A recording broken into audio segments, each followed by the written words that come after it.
Hello everyone, ito ang ating ulam ideas ngayon. So ayan, napakasimple lang ng ating ulam na lulutuin ngayon. So ito, meron tayo ditong pechay. So ayan, hindi ko na yan sinap kasi maliliit lang naman yung pechay na yan. At syempre ito yung ating mga sangkap. Ayan, sibuyas, bawang, luya, siling labuyo, pampalasa at siling green. So ayan, napakasimple din ng ating mga sangkap. At syempre meron din tayong gata dito. So ayan, gagataan natin yung ating pechay at syempre instant gata nga ang ginagamit ko kapag naggagata ako para hindi na ako magpiga at talaga namang ito masarap tong gata na ito. So ayan, meron din tayo ditong dalawang maliit na lata ng sardinas at syempre nilagay na natin yan sa tasa para talaga namang hindi na tayo hassle kapag magluluto. So ito na nga, nilagay ko na sa kawali yung ating gata at syempre nandyan na rin yung ating mga sangkap, sibuyas, bawang, luya at yung ating siling labuyo. So yan, halo-haloin lang natin yung gata para hindi magbuo-buo. So yan, pakuloyin lang muna natin yan. At syempre dahil kulong-kulo na yung ating gata, lalagay na natin dyan yung ating sardinas. Nalagay ko na, hindi ko na napakita sa inyo. At syempre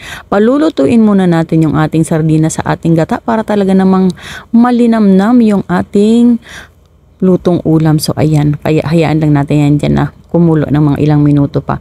So ito na nga, nilagay na rin natin yung ating pampalasa at yung ating paminta dahil luto na yung ating sardinas at talaga namang mabilis lang itong lutuing ulam na ito. So ito, nilagay na rin natin yung ating pechay. So yan, lubog-lubog lang natin yan sa ating gata na may sardinas at talaga namang saglit lang luto na yan. So eto na nga, ayan, konting kulo na lang yan. Nilagay na rin natin yung ating siling green. So ayan, napakasimpleng ulam at syempre hindi ito magastos, pangmasa na ulam ito, kaya talaga namang maganda itong lutuin, paniguradong magugustuhin ninyo at syempre pasok na pasok ito sa budget natin. So yan, hindi siya magastos pero talaga namang yung sarap niyan talaga namang mapapadami ang kain ninyo kung hindi kayo maselan sa ulam. So ito, kasi napakasimpleng ulam lang ito. Para sa akin, ang sarap na ng ulam na ganito.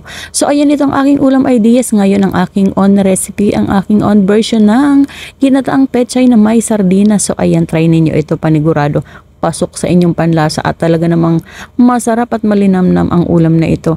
Dahil ang mga simpleng ulam, kapag ginawan mo ng paraan para maging masarap, ay madali lang. So ayan, kaya ito, try nyo ang ganitong luto, panigurado magugustuhan.